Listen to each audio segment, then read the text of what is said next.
આગળ આપણે ભણ્યા કે સંચાલનના સિદ્ધાંતો એની જુદી જુદી વિચારધારાઓ ભણ્યા. મુખ્ય કેટલી વિચારધારાઓ આપણે ભણેલા? 4. પ્રશિષ્ટ વિચારધારા, નવપ્રશિષ્ટ વિચારધારા, વર્તન સંબંધી વિચારધારા અને આધુનિક વિચારધારા. એની અંદર આપણે બે તમને વાત કરેલી ત્યારે શરૂઆતમાં કે એમાંના બે સંચાલક છે, સંચાલક શાસ્ત્રી છે જેના વિશે આપણે અભ્યાસ કરવાનો છે.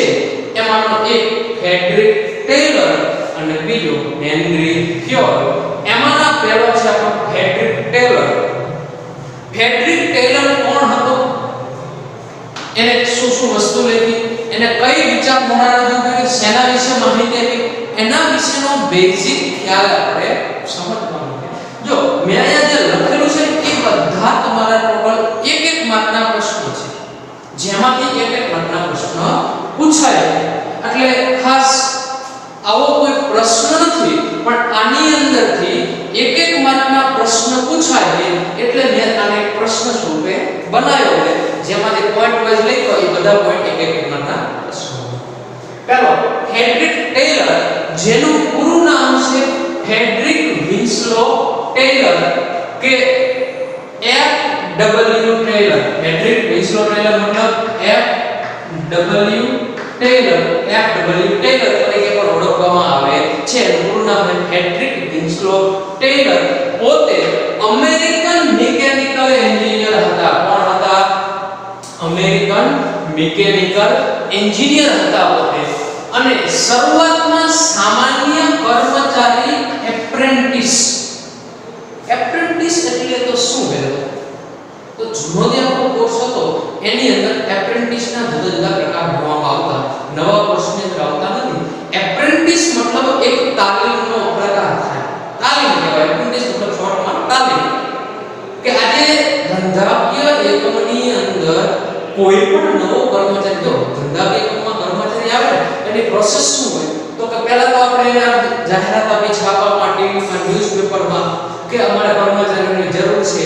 કર્મચારીઓ આવે, કર્મચારીઓ એના આધારે અરજી કરશે. એ અરજીના આધારે આપણે એની પસંદગીની પ્રક્રિયા કરશું. કર્મચારીની પસંદગી લેવા માટે જુદી જુદી કસોટી લઈશું, રૂબરૂ મુલાકાતમાં બોલાવશું, આરોગ્યની તપાસ કરશું, આવી બધી પ્રવૃત્તિઓ કરશું.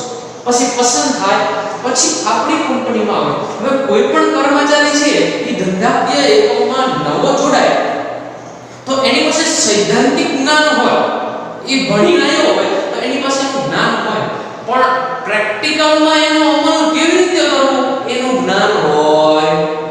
આપણે શું જાણીએ તમને ખબર હોય તો કે માની લો તમે 12મું ધોરણ કે કોલેજ પૂરી કરી, એકાઉન્ટ વિષય સાથે કોલેજ બીકોમ પૂરું કર્યું, હવે તમારે એકાઉન્ટ લખવું છે તો એન્ટ્રી કેવી રીતે લખી આપણને આવડે, ઉધાર જવાના નિયમ આવડે, વાર્ષિક હિસાબ તૈયાર કરતા આવડે, પણ પ્રેક્ટિકલી આપણે ક્યારે બનાવ્યો નથી. વ્યવહારુ જીવનમાં, ધંધાકીય એકમના હિસાબોમાં આપણે ક્યારે હિસાબ લખ્યા નથી. એટલે એમાં થોડી પ્રોબ્લેમ થાય, આપણને તકલીફ પડે. એટલે શરૂઆતમાં જે ફ્રેડરિક વિન્સલો ટેલર ને એક સામાન્ય એન્જિનિયરિંગ પોતે પૂરું કર્યું. એન્જિનિયરિંગ પૂરું કર્યા બાદ, મિકેનિકલ એન્જિનિયર પૂરું કર્યા બાદ એવો એક સામાન્ય એપ્રેન્ટિસ તાલીમ લેવા માટે કર્મચારી તરીકે જોડાયો. એને તાલીમથી કર્મચારી. હવે એ અહીંયાથી કેટલી વિચારસરણી કેવી રીતે આગળ વધે એની વાત છે કે શરૂઆતમાં સામાન્ય કર્મચારી એપ્રેન્ટિસ તરીકે કારખાનામાં જોડાયા.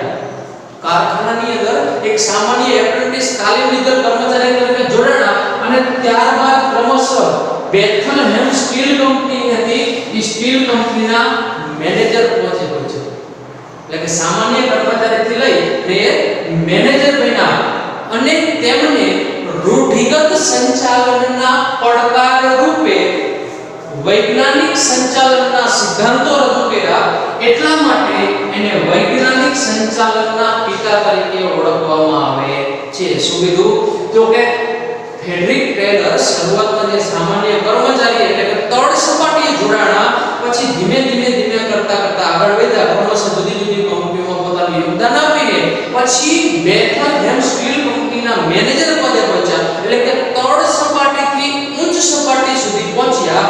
એ સમય દરમિયાન વચ્ચે કેવા ફેસ આવ્યા, જુદા જુદા પ્રોબ્લેમ કેવા થાય કેવી કેવી સિચ્યુએશનનું નિર્માણ થાય છે, કર્મચારીઓને પ્રોબ્લેમ શું, વિભાગીય અધિકારીઓને શું તકલીફ પડે, એમને શું વાંધો, આ બધી વસ્તુની એની પાસે માહિતી ભેગી થઈ અને પછી એને ખબર પડી કે અત્યારે જે આપણે સંચાલન કરીએ છીએ એ પદ્ધતિ છે ને એ રૂઢિગત છે, જૂની છે અને એના પડકાર રૂપે એ મેનેજર બન્યા, એને પડકાર રૂપે એને શું કર્યું, નવી પદ્ધતિ વિકસાવી અને એટલા માટે એને વૈજ્ઞાનિક સંચાલનમાં શું કહેવામાં આવે છે, પિતા તરીકે ઓળખવામાં આવે છે. એક માર્કમાં પૂછાય તો ખાસ યાદ રાખવાનું, વૈજ્ઞાનિક સંચાલનના પિતા. આ ફ્રેડરિક ટેલર પોતાનું જે પુસ્તક લખ્યું એની અંદર એને હવે વિગતવાર વાત કરી કે શું થયું હતું, તો કે હું જ્યારે સામાન્ય કર્મચારીથી મેનેજર સુધી પહોંચ્યો ને તે દરમિયાન મને એક વસ્તુ ખ્યાલ આવ્યો કે ધંધાકીય એકમની અંદર કેટલા વર્ગ હોય, બે, એક માલિક અને બીજો કામદાર.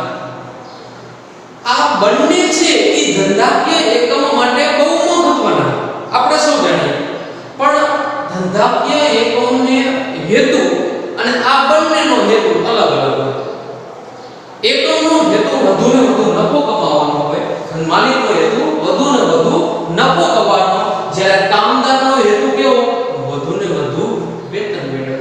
પ્રોબ્લેમ આ થાય શું, જો માલિકો એમ વિચારે કે કર્મચારીઓ બરોબર કામ કરતા નથી, માલિક શું વિચારે છે કે કર્મચારીઓ વધુ કામ કરતા નથી અને એના કરતા વધુ આપણે વેતન આપીએ એટલે આપણો નફો કેવો આવે છે, ઓછો. આ કોણ વિચારતો, માલિકો. હવે કર્મચારીઓ શું વિચારતા હતા કે આપણને પૂરતું વેતન મળતું નથી અને એના કારણે માલિકો વધુ નફો કમાય. બેની વિચારસરણી ક્રોસ થઈ. માલિકો એવું વિચારતા હતા કે મારે વધુ ને વધુ નફો કમાવવો છે, હું વધુ નફો કેવી રીતે કમાવું, તો કે કર્મચારીનો પગાર ઓછો દઉં, આવું માલિક વિચારતા. કામદારો શું વિચારતા હતા કે અમે જે કામ કરીએ છીએ એના બદલામાં અમને વળતર મળતું નથી અને જેના કારણે અમને ઓછું વેતન મળે છે અને માલિકો વધુ નફો મેળવે. આ વિરોધાભાસ જોયો, કોને જોયો, ફ્રેડરિક ટેલરે. તળ સપાટી જો પોતે નીચેથી ઉપર ગયા, બધી સપાટીઓ વિશે શું શું લોકો વિચારે છે, કર્મચારીઓ કેવું વિચારે છે એનું જ્ઞાન થઈ ગયું. મજૂર હતા ત્યારે મજૂર શું વિચારે એનું માહિતી મળી, માલિક બન્યા, મેનેજર બન્યા ત્યારે માલિકો શું વિચારે એને ખબર પડી. ત્યારે આ બંનેનો પ્રોબ્લેમ ઊભો થયો એટલે રૂઢિગત પણ એને પડકાર રૂપે આ ફ્રેડરિક ટેલરે શું કહ્યું કે તમે બે વિચારો, તમારા બંને માટેના, હું બંનેના માટે સિદ્ધાંત રજૂ કરું, આ બંને માટેના જે સિદ્ધાંતોનો તમે ઉપયોગ કરશો, આ સિદ્ધાંતો આપણે આ ભણવાના છે આગળ, ઈ 8 સિદ્ધાંતોનો તમે અભ્યાસ કરશો, એનો અમલ કરશો એટલે માલિકને વધુ નફો થશે અને કામદારને વધુ શું થાય, બધું. કેવી રીતે, તો એને કામદારોને સમજાય કે તમારે વધારે વેતન જોઈશે, તો કે હા મારે વધારે વેતન જોઈએ, તો સૌપ્રથમ તમે વધુ કામ કરવા, સારી રીતે યોગ્ય કાર્યક્ષમતાથી કામ કરો, સારું કામ કરશો તો કે સારું કામ કરશો એટલે નફો શું થશે, વધશે. આ ફાઇનલ વાત. નફો વધે એટલે એને ફ્રેડરિક ટેલરને માલિકોને સમજાયા કે આ નફો કોના પરિણામ છે.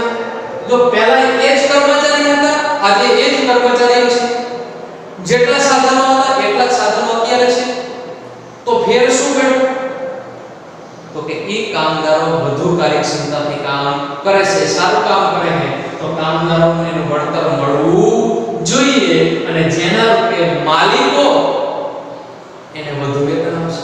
એટલે બેયનો સોલ્યુશન થઈ ગયું, ધંધાને પણ ફાયદો થશે, ઉત્પાદન વધશે, નફો વધશે. એટલે ફ્રેડરિક ટેલરે શું કર્યું તો કે વૈજ્ઞાનિક સંચાલનના જે સિદ્ધાંતો હતા એમાં જે રૂઢિગત પદ્ધતિ હતી એને દૂર કરી અને એના માટે વૈજ્ઞાનિક સંચાલનના તમે વૈજ્ઞાનિક દૃષ્ટિકોણથી વિચારતા કર્યા, જેના કારણે બંને પક્ષને ફાયદો થયો. પહેલા શું થતું હતું તો કે રૂલ ઓફ થંબ હતું. રૂલ ઓફ થંબ આ નિયમ 1 અથવા 2 માર્કમાં પૂછાય. કેટલા માર્કમાં? 1 અથવા 2 માર્કમાં પૂછાય. રૂલ ઓફ થંબ એટલે શું? ગુજરાતીમાં એટલે હુકમનો નિયમ કહેવાય છે. શું કહેવાય? હુકમનો નિયમ એટલે શું?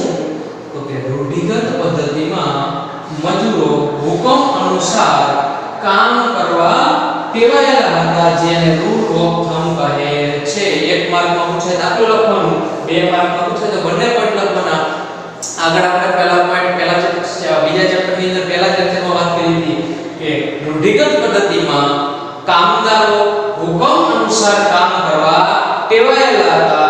માલિક કે એમ જ કામદાર કરે, કામદારને સ્વેચ્છાએ વિચારવાનું નહીં, પોતાની વિચારસરણી પોતાની પાસે રાખવાની, અને મજૂરનો કોઈ સ્વતંત્ર અવાજ નહોતો. મજૂર વિચારી ન શકતો. માની લો કોઈ કર્મચારી પાસે સારો વિચાર આવ્યો, સારો વાત કરીને મારે કેવું છે કોઈ બાબત રજૂ કરવી છે તો એ રજૂ કરી શકતો નહીં. અને માલિકોની જો હુકમી અને વર્ચસ્વ હતું, જેના કારણે કામદારોને પ્રોબ્લેમ થતો. માની લો કોઈ કામદાર, ઘણા બધા કામદાર હોશિયાર હતા, એની પાસે આઈડિયા હતા, વિચાર હતા કે આપણે આ પ્રવૃત્તિ કરશું તો ઝડપથી ઉત્પાદન થશે, સારું ઉત્પાદન થશે. પણ માલિકોની કેવી હતી? જો હુકમી હતી કે માલિક એમ કહેતા અમે માલિક છીએ, અમે કઈ તમારે કરવાનું વર્ચસ્વ હતું, એના વિના કઈ ચાલે. એટલે કીધું કે મજૂરનો કોઈ સ્વતંત્ર અવાજ નહોતો અને માલિકોની જો હુકમી અને વર્ચસ્વ હતું. આ રૂલ ઓફ થંબ નિયમ કે બહુ મહત્વનો પ્રશ્ન એમપી તરીકે ઓળખી શકાય. 2 માર્કમાં પૂછાય ઘણી વખત. રૂલ ઓફ થંબ એટલે શું? આપણે લખવાનું કે રૂઢિગત પદ્ધતિમાં મજૂરો કામદારો હુકમ અનુસાર કામ કરવા ટેવાયેલા હતા અને માલિકોનો સ્વતંત્ર અવાજ નહોતો. મજૂરનો સ્વતંત્ર અવાજ નહોતો અને જો હુકમી અને વર્ચસ્વ હતું. આ 2 માર્કમાં રૂલ ઓફ થંબ છે. હવે આપણે જે ભણવાના છીએ એ વૈજ્ઞાનિક સંચાલનના સિદ્ધાંતનો અર્થ અને વ્યાખ્યા. તો ખાસ યાદ રાખજો, વૈજ્ઞાનિક સંચાલનનો અર્થ અને વ્યાખ્યા. આ વૈજ્ઞાનિક અર્થ શેનો છે? વૈજ્ઞાનિક સંચાલનના સિદ્ધાંતો છે. હેડ્રિક ટેલરે કયા સિદ્ધાંત આપ્યા? વૈજ્ઞાનિક સંચાલનના. તો આ વૈજ્ઞાનિક સંચાલનના સિદ્ધાંતનો અર્થ અને વૈજ્ઞાનિક સંચાલનના સિદ્ધાંતની વ્યાખ્યા છે.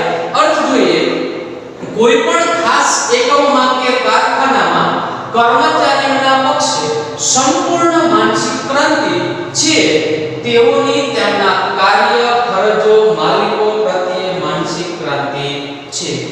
પહેલા તો આમાં આની એક શબ્દ ખાસ આવ્યો, માનસિક ક્રાંતિ એટલે શું? માનસિક ક્રાંતિ એટલે મનની એવી સ્થિતિ કે જેમાં માલિક અને મજૂર વિરોધ હતા, એને સામસામે પક્ષમાં. માનસિક ક્રાંતિ થવી એટલે શું? તો કે પહેલા મજૂરો એવું વિચારતા કે અમને વધુ વેતન મળતું નથી, અમે જે કામ કરીએ એના બદલામાં વેતન મળતું નથી. અને માલિકો એમ વિચારતા કે કામદારોને વધુ વેતન આપી પણ કામ કરતા. આ જૂની વિચારસરણી હતી. એને એમ કીધું કે માનસિક ક્રાંતિ થઈ. માનસિક ક્રાંતિ થઈ મતલબ મજૂરો એવું વિચારવા બેટા કે હું સારી રીતે કામ કરીશ તો મને પૈસા મળવાના છે. અને માલિક એમ વિચારશે કે જે સારું કામ કરશે એને પગાર દેશું. સંપૂર્ણ માનસિક ક્રાંતિ, મનમાં ક્રાંતિકારી વિચારો થયા, પરિવર્તન આવ્યું મગજ, એને આપણે માનસિક ક્રાંતિ તરીકે ઓળખીએ છીએ. હવે જો અર્થ જુઓ કે કોઈ પણ ખાસ એકમમાં કે કારખાનામાં કર્મચારીઓના પક્ષે સંપૂર્ણ માનસિક ક્રાંતિ કે કામદારોની જે વિચારસરણી હતી પહેલા, એ વિચારસરણીમાં એને શું થયું? પરિવર્તન આવ્યું. અને તેઓની તેમના કાર્ય, ફરજો, માલિકો પ્રત્યે માનસિક ક્રાંતિ છે. તેમનું કાર્ય પહેલા તો હું જે કામ કરું, હું મારું કામ સારું કરીશ તો મને વધુ વેતન મળશે. ફરજ કે મારી જે જવાબદારી હોય એ મારે નિભાવવી પડે. માલિકો પ્રત્યે, કામ પ્રત્યે, ફરજ પ્રત્યે જે એની સંપૂર્ણ માનસિક ક્રાંતિ થઈ, એના વિચારો બદલી ગયા. જે કોઈ રૂઢિગત પદ્ધતિ હતી એમાં સુધારો થયો, એને કહીએ આપણે માનસિક ક્રાંતિ. હવે આ વૈજ્ઞાનિક સંચાલનની વ્યાખ્યા જોજો ખાસ, કે તમે માણસો પાસે શું કરાવવા માંગો છો તે જણાવો. એટલે કે તમારે માણસો પાસે શું કામ કરાવું છે એને જણાવવાનું અને ચોક્કસ રીતે ઓછામાં ઓછા ખર્ચે કામ કરે તે જોવું. શું કીધું વ્યાખ્યા? ભાગ પાડી આપણે કે તમે માણસો પાસે શું કરાવવા માંગો છો એ જણાવવાનું. દાખલા તરીકે માલિકને એવું છે કે મારે આજે 500 વસ્તુનું ઉત્પાદન કરાવવું છે, તો માલિક એના કામદારો મજૂરોને કહેશે કે આજે આપણે 500 વસ્તુનું ઉત્પાદન કરવાનું છે. તો કીધું તમે માણસો પાસે શું કરાવવા માંગો છો તે શું કરવું? જણાવી અને ચોક્કસ રીતે ઓછામાં ઓછા ચોક્કસ રીત મતલબ કઈ ક્વોલિટી, ગુણવત્તા કઈ ચોક્કસ રીત કે આપણે આ ક્વોલિટીનો માલ સામાન જોઈએ, આવી રીતનો માલ સામાન જોઈએ, આવો માલ આવી વસ્તુ જોઈએ. આપણે ઈ ચોક્કસ વસ્તુ ઓછામાં ઓછો ખર્ચ થવો પડે કે અત્યારે જો એને ટાર્ગેટ આપે કે આપણે એક વસ્તુ બનાવવા માટે 20 રૂપિયાનો ખર્ચ થાય છે, એટલે તમારે જેટલો 20 રૂપિયા તો મિનિમમ થાય છે એનાથી ઓછો થાય એવું કામ કરવાનું. કેવી રીતે કરશો એ તમારે નક્કી કરવાનું. આપણે કીધું તો રૂઢિગત પદ્ધતિ તો છેડી દીધી, રૂઢિગત પદ્ધતિને આપણે મૂકી દીધી, એની જગ્યાએ કઈ પદ્ધતિ લાયા? વૈજ્ઞાનિક પદ્ધતિ. કે કામદારને આપણે જણાવવાનું કે તમારે આ કામ કરવાનું છે, આટલું કામ કરવાનું છે અને એનો ઓછામાં ઓછો આટલો ખર્ચ થવો જોઈએ, આનાથી ઓછો થાય તો હાલે, વધવો જોઈએ નહીં. એટલે હવે કામદાર વિચારશે, જો આમાં શું હતું જૂની પદ્ધતિમાં, રૂઢિગત પદ્ધતિમાં મજૂરને બોલવાનું નહીં, માલિક કે એમ જ કામ કરે. જ્યારે આમાં માલિકે કહી દીધું કે હવે તારે જેમ કામ કરવું કર, પણ આટલા સમયમાં આ માલ સામાન આટલા રૂપિયાથી ઓછા ખર્ચમાં પતી જવો જોઈએ. એટલે મજૂર પોતાની બુદ્ધિ વિચારશે કે હું આ રીતે કામ કરું તો આટલો ખર્ચ ઓછો આવે, આવી રીતે કામ કરું તો ખર્ચમાં ઘટાડો થશે. કહેવાનો મતલબ શું કે તમે તમારા માણસો પાસે શું કામ કરાવવા માંગો છો તે જણાવો અને ચોક્કસ રીતે ઓછામાં ઓછા ખર્ચે એ કામ કરે તે જોવું, એના પર ધ્યાન રાખવું કે બરોબર કામ કરે કે નથી કરતા. અને આગળ કીધું હેનરી ટેલરે વાત કરી કે તમે કામદારોને માત્ર પગારદાર કર્મચારી ગણો નહીં. તમારે જો ધંધાકીય એકમનું ઉત્પાદન વધારવું હોય તો એને વધુ વેતન આપવું પડશે, સારું વેતન, યોગ્ય વેતન એને આપવું પડશે, તો જ કામદાર સારી રીતે કામ કરી શકશે, નહીંતર કરી શકશે નહીં. અને એટલા માટે એને વૈજ્ઞાનિક સંચાલનની અમલ વખતે 3 બાબતની ભલામણ કરી કે તમે ધંધાકીય એકમની અંદર જ્યારે વૈજ્ઞાનિક સંચાલનના સિદ્ધાંતો આપ્યા છે ને, એ સિદ્ધાંતોનો તમે અમલ કરો ત્યારે આ 3 બાબત ખાસ ધ્યાન લેવી. કઈ તો પહેલું કે બુદ્ધિ અને શક્તિ અનુસાર કામની સોંપણી કરી, કે જ્યારે આપણે કામની સોંપણી કરતા હોય તો જે કર્મચારીને આપણે કામ સોંપી છે એની બુદ્ધિ કેટલી, એનામાં શક્તિ કેટલી કામ કરવાની, આવડત, શક્તિ, એટલે કે દરેક કર્મચારીની બુદ્ધિ શક્તિ અનુસાર કામની સોંપણી કરવી. ઘણી વખત કર્મચારી મધ્ય સપાટીનો હોય અને આપણે તળ સપાટીનું કામ આપી તો, એટલે એ દરેક કામદારને બુદ્ધિ અને શક્તિ અનુસાર કામની શું કરવાની, સોંપણી કરવાની. પહેલી વાત કરીએ એની. બીજું, કક્ષા અનુસાર મહત્તમ કામ કરવાની સૂચના આપી શકું કે મને ખબર હોય કે મારી કેપેસિટી દરરોજ 100 વસ્તુ ઉત્પાદન કરવાની હોય, પણ એકમે એમ કીધું છે કે 80 વસ્તુ બનાવો તો વાંધો નહીં. તો જ્યાં એકમનું 80 એકમ પતે પછી હું નિરાતે બેસી દઉં ચાલે નહીં. દરેક કામદારો વધુને વધુ કામ કરે એવી ભલામણ. ક્ષમતા હોય ત્યાં સુધી, મારી ક્ષમતા 100 યુનિટ ઉત્પાદન કરવાની છે તો હું 100 યુનિટનું ઉત્પાદન કરું. અને ત્રીજી વાત કરી કે જે કર્મચારીઓ ઝડપથી કામ કરતા હોય એને 30% થી 100% ના વધારાનું વેતન આપવું. ઘણા બધા કર્મચારીઓ હોય કે આપણે ધંધાકીય એકમમાં નથી કર્યું કે એક દિવસમાં એક કર્મચારી 80 વસ્તુનું ઉત્પાદન કરી શકે. કેટલી? 80 વસ્તુનું. કોઈ કર્મચારી 120 વસ્તુ બનાવે છે તો આ વધારાના એને 40 વસ્તુનું ઉત્પાદન કર્યું એનું શું, તો એને વધારાનું વેતન મળવું જોઈએ. કેટલું? 30% થી 100% વધારાનું. માની લો એનો પગાર 10000 હોય તો પ્લસ 10000 તો મળશે, એના સિવાયના 30% થી 100% જે કંપની નક્કી કરે એ વધારાનું વેતન આપવું જોઈએ. હેડ્રિક ટેલરે કેટલી બાબતો રજૂ કરી? 3. બુદ્ધિ અને શક્તિ અનુસાર કામની વહેંચણી કરવી, કક્ષા અનુસાર મહત્તમ કામ કરવાની સૂચના આપવી અને ઝડપથી કામ કરતા કર્મચારીને કેટલું 30% થી 100% નું વધારાનું વેતન મળે. અને વૈજ્ઞાનિક સંચાલનના સિદ્ધાંતોનો આપણે અભ્યાસ કરવાનો છે. આ લેક્ચરમાં આપણે ખાલી માત્ર એના નામ જોવાના છે અને પછીના લેક્ચરમાં આપણે આ 8 સિદ્ધાંત છે એનો અભ્યાસ કરવાનો થશે. પહેલો પદ એ વૈજ્ઞાનિક પદ્ધતિ વાપરવી, કે જે જૂની પદ્ધતિઓ કાઢીને ત્યાં વૈજ્ઞાનિક પદ્ધતિનો ઉપયોગ કરવો. આયોજન અને અમલીકરણનું કાર્ય અલગ પાડવું, કાર્ય વિશ્લેષણ કરવું, પ્રમાણીકરણ કરવું, વૈજ્ઞાનિક પસંદગી અને તાલીમ આપવી, નાણાકીય ઉત્તેજન આપવું કર્મચારીઓને, કરકસર કરવી અને માનસિક ક્રાંતિ. આ 8 સિદ્ધાંતો કોને આપ્યા છે? હેડ્રિક ટેલરે. એ સિદ્ધાંતોને કયા સિદ્ધાંત કહેવાય? વૈજ્ઞાનિક સંચાલનના સિદ્ધાંતો, જે આપણે આગળના લેક્ચરમાં ભણવાનો. શોર્ટમાં ખાલી જોઈ લઈએ ફટાફટ. અમુક પ્રશ્ન ઘણા એવા એમપી માં એક માર્કમાં પૂછાય કે હેડ્રિક ટેલરનું પૂરું નામ હેડ્રિક વિન્સ્લો ટેલર, કે અમેરિકન મિકેનિકલ એન્જિનિયર હતા.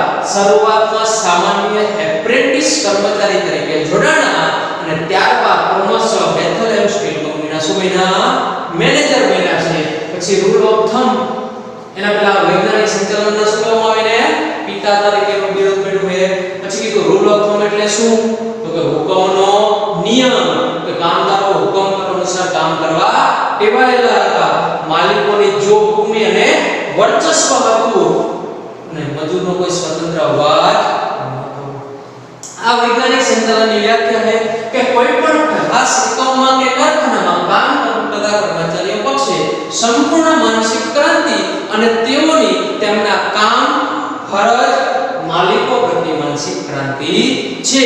બીજી વ્યાખ્યા છે કે છે વૈજ્ઞાનિક સંચાલનની વ્યાખ્યા છે તમે તમારા માણસો પાસે શું કરાવવા માંગો છો તે જણાવવું અને ચોક્કસ રીતે ઓછામાં ઓછા ખર્ચે કાર્ય કરે તે જોવું. અને વૈજ્ઞાનિક સંચાલનનો જો તમારે એકમમાં અમલ કરવો હોય તો એના માટે 3 બાબત કીધી. પહેલી બાબત બુદ્ધિ અને શક્તિ અનુસાર કામની સોંપણી કરવી, દરેક કામદાર વધુને વધુ સારામાં સારું કામ કરે તેવી સૂચના આપવી અને ત્રીજું ઝડપથી કામ કરતા કર્મચારીને 30% થી 100% વધારાનું વેતન આપવું. અને જે આ 8 સિદ્ધાંત કે વૈજ્ઞાનિક સંચાલનના સિદ્ધાંતો જે આપણે નેક્સ્ટ લેક્ચરમાં ડિટેલ